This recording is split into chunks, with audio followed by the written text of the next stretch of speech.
Hi guys! Belated Happy Easter sa inyong lahat. And ito nga ang ganap namin kahapon na Easter Sunday.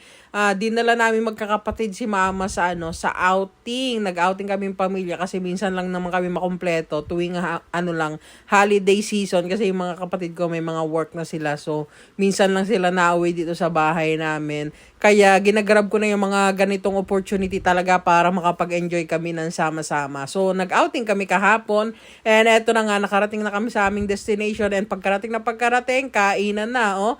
Ayan, oh, si Mama, oh, ang dami niyang pagkain. Siya daw ang videohan ko kasi kanina sa video niya, akong binibidyohan niya. Kaya ngayon siya naman. So, ayan mga pagkain natin, may mga fruits tayo dyan, pakuan at mangga.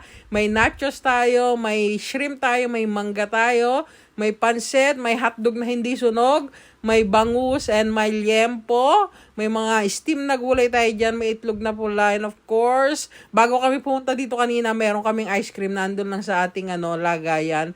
Meron din tayong mga soft drinks dyan. And after kumain, ano pa bang gagawin?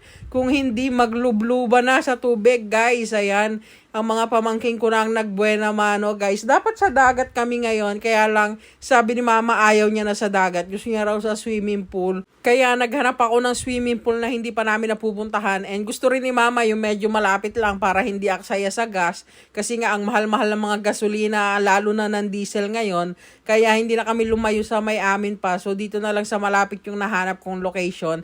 And tamang-tama, hindi pa namin to napuntahan. So, sabi ko, why not try it? Actually, dalawang location yung gusto namin puntahan. Yung isa, mas malapit pa dun sa bahay namin. And eto, medyo na malayo-layo ng konti. Pero malapit pa rin naman, you know, guys. And eto yung pinili ng mga kapatid ko kasi mas mura dito ng 500 pesos. Kung akong pagpipiliin, gusto ko sana dun sa mas malapit na lang. Pero maganda pa rin naman yung place. Medyo mainit lang talaga ngang panahon ngayon. Talagang tirik na tirik ang araw. And maganda nga yung swimming area nila. Nilagyan nila ng ganyang neto para may mga part na may shade pa na hindi pa talaga mainit sa buong pool. Kaya nag-enjoy rin kami mag-swimming dyan kasi nga may area na hindi sobrang init. So ayan, 5 feet lang naman yung pool nila so hindi masyadong lalim. Kayang-kaya rin ng mga bata na medyo marunong na lumangoy. Ang pool nila, mababaw hanggang palalim ng palalim. So, naglubluban na rin kami dyan after mauna ng mga pamangkin ko kasi tapos na rin naman kami kumain and para ma-enjoy din namin yung pagsiswim. Kasi kami pag nag-outing kami guys, pinakamatagal na ata 2 oras sa outing namin.